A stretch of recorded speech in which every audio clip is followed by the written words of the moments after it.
এই যে আজকের আইটেম আমার আম্মা বানাইছে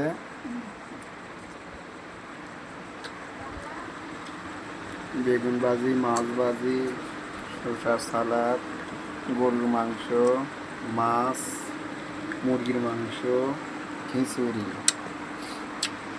এগুলো সব আমার আব্বা তৈরি করেছে।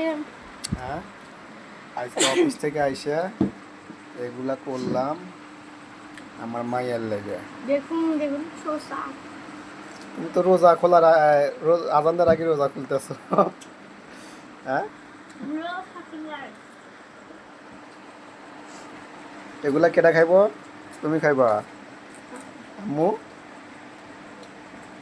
কিভাবে কুটকুট করে খায় ইন্দুরের মতন?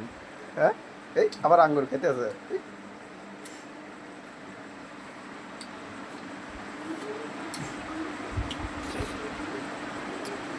ও স্যালাইন তো গুলি নাই।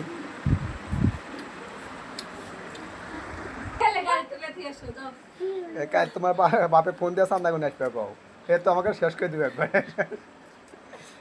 রইল রইল এত দেখাও যে বড়া আমার কথা হয় দেখনা